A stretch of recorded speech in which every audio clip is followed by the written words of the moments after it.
Kristo Yesu ashimwe, bene data, Imana ishimwe, ndabasuhuje mu izina rya Yesu.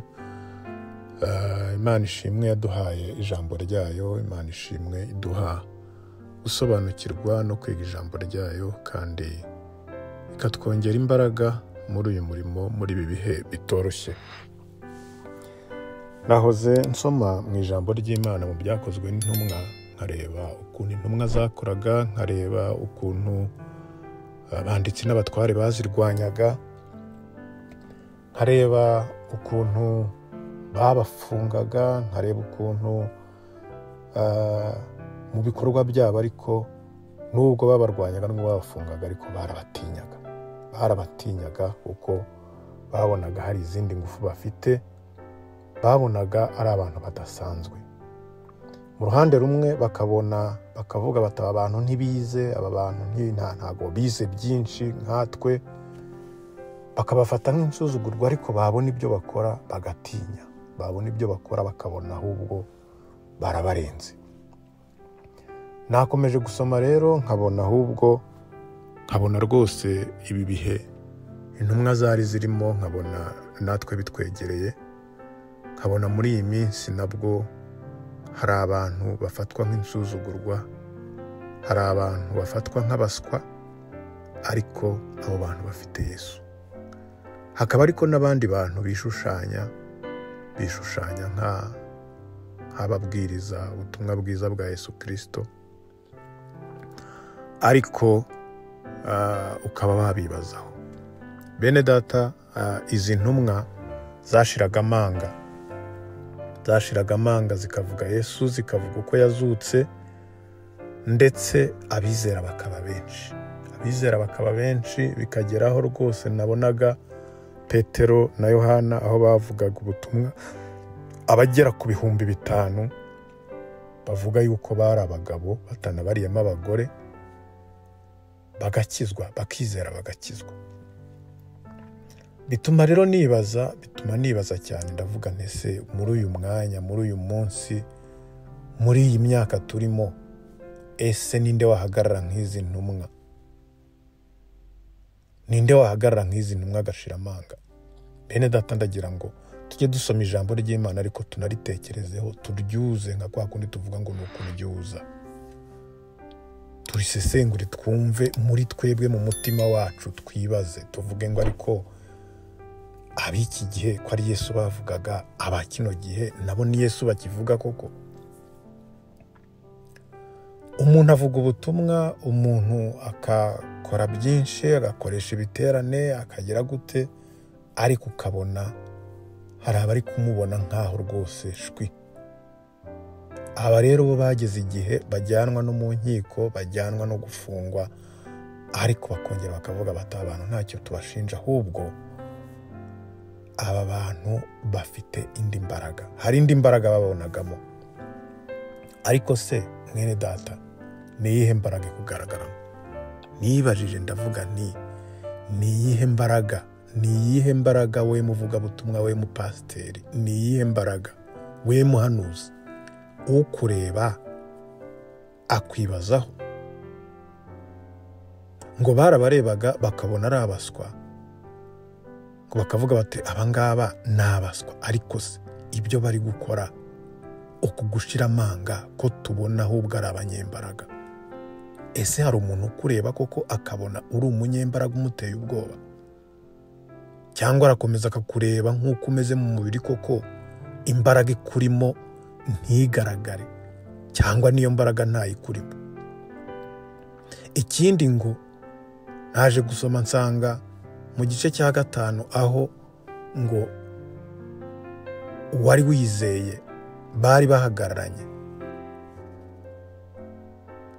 wa wundi wari umaze imyaka 40 amugaye atabasha kugenda, ngo bamubona bahagararanye, babura icyo bavuga.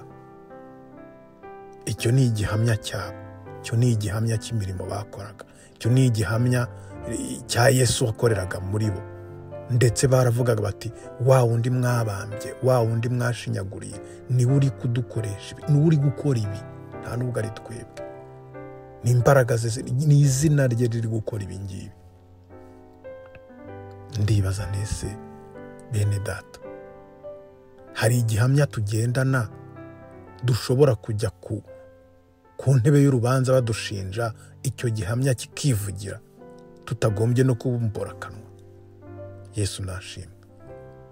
Hari ibihamya tugendana Yesu yadukoreyemo ku buryo urimo gushaka kudushinja avuga ati ndacecetse ndyumyeho, ibi ngibi byo birarenze.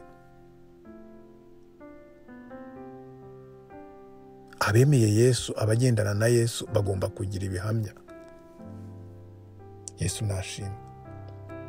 Tugeze mu gihe tugomba gushaka imbaraga, tugeze mu gihe tugomba gushaka Yesu akadusukira ku mwuka we, akadusukira ku bubyutse. Yesu nashimwe bene data, akadusukira ku bubyutse, natwe tugahagarara dushize amanga, natwe tukabwiriza ubutumwa dushize amanga. Atari ukuvuga ngo insengero zirafunze, atari ukuvuga ngo hari abakonikoni, atari ukuvuga ngo hari abahanuzi bigize abahanuzi, atari ukuvuga ngo hari abarimo kuyobya abandi, ahubwo tukavuga Yesu wa originali, tukavuga Yesu abantu bagakizwa, tukavuga Yesu ibirema bigahaguruka, tukavuga Yesu impumyi zigahumuka, tukavuga Yesu abakizwa bakarenga ibihumbi n'ibihumbi bakizwa koko, kandi nabo bakora imirimo. Noneho koko ibihamya bikagaragara, noneho n'abadushinja bakabura icyo badushinja.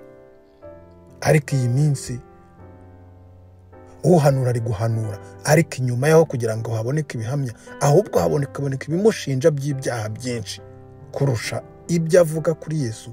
Hakaba byinshi bimugaragaza uko ari, hakaba ibihamya by'uko yasambanyije umwana akamutera inda, hakaba ibihamya by'uko ari kubeshyera mugenzi we, hakaba ibihamya by'uko yirirwa kuri social media arimo ashyashyariza abandi, arimo avuga abandi gusa kugira ese nicyo twahamagariwe. Yesu nashimwe. Iyaba twuzuraga imbaraga tukavuga Yesu, iyaba twuzuraga imbaraga imirimo ya Yesu igakoreka binyuze mu ijambo turi kuvuga. Bene data ndabinginze, reka twisuzume, kandi iminsi irimo iraducika, turimo tureba ibiri hafi y'amano yacu gusa. Kandi ubutumwa twahawe no kubwiriza Yesu Kristo wazutse, Yesu Kristo uwo nguwo ukora imirimo n'ibitangaza bidakorwa n'undi uwo ari we wese. Yego abishushanya barabikora, yego hari izindi mbaraga ziri gutangwa zigakora nk'ibisa nabyo, ariko ibya Yesu biza original. Ibya Yesu ntago ubura kubimenya. Ibya Yesu kandi ubikoreshwa ntago agira ibindi biri inyuma bimubazwa bimwerekana nk'undi wundi. Oya, ntago Yesu azagukoresha imirimo ngo nurangiza berekane n'umuntu wateye inda. Ntago Yesu azagukoresha imirimo ngo nurangiza bakwerekane wibye abantu wabasezeranyije ibidashoboka. Ntago Yesu azagukoresha imirimo ngo ugire ibindi bisimbura ibihamya bya Yesu. Oya, Mwuka Wera nazi ibyo byose azabisobanura. Imbaraga za Yesu niziza zizikorera muri wowe, ibindi byose bihagarare. Mwene data ndagusaba kugira ngo wiyegurire Yesu burundu, wiyegurire Imana burundu, uyikoreraho kugira ngo ukorere abami babiri. Byakozwe n'intumwa 5, aho namwe muhisomere. Ntago ari ngombwa ngo ntondagura imirongo, ariko namwe muhisomere murebe ukuntu abatubanjirije bakoraga. Mana ndagushimye, wagize neza mwami kuduha icyizere kuri uyu murimo. Ndakwinginze kugira ngo uduhe umwuka wawe. Umwuka wawe Wera turawukeneye muri iki gihe. Dukeneye imbaraga zikubye inshuro nyinshi kuzirenze izo waduhaye mbere. Turakwinginze kugira ngo uzudusange muri uyu murimo, kugira ngo mwami abakwizera biyongere, abakwizera mwami umubare wabo urute uwo abari kuyoba, mu izina rya Yesu Kristo. Mu gihe twegereza wa munsi, ndakwinginze kugira ngo urusheho kudusukira ku mbaraga zawe. Reka ububyutse nyakuri buze muri twebwe, reka ububyutse nyakuri buze mu bantu bawe, ububyutse buvuga ubutumwa abantu bagakizwa, ububyutse bwo kuvuga ubutumwa ibitangaza bigakoreka bya nyabyo. Nubwo mwami ibisa n'ibitangaza biri gukorwa, ariko ibyawe biramenyekana kandi mwami abantu bakabimenya. Ngwino rero wigaragaze muri twebwe, ngwino dukoreshe muri iki gihe kigoye, ngwino mwami wongere utwongere imbaraga kugira ngo tuzagaragaze iminyago kuri wa munsi. Cyubahiro ni icyawe n'iteka ryose, mu izina rya Yesu Kristo umwami wacu, amina. Uwiteka abaho umugisha, Uwiteka kandi abagure. Ngaho mukore subscribe abakigera kuri izi nyigisho bwa mbere, kandi muzisangize n'abandi bose mwumva bakeneye ubu butumwa. Uwiteka abahe gukomeza kwiga ijambo rye. Reka dukomeze tugaburire umwuka, kuko uko tugaburira umubiri niko twakagombye no kugira ibyo kurya by'umwuka, kugira ngo twaguke mu mwuka kandi tubisangize n'abandi, kugira ngo tubone abakizwa benshi. Uwiteka abagirire neza, mukomeze mugire ibihe byiza. Amina.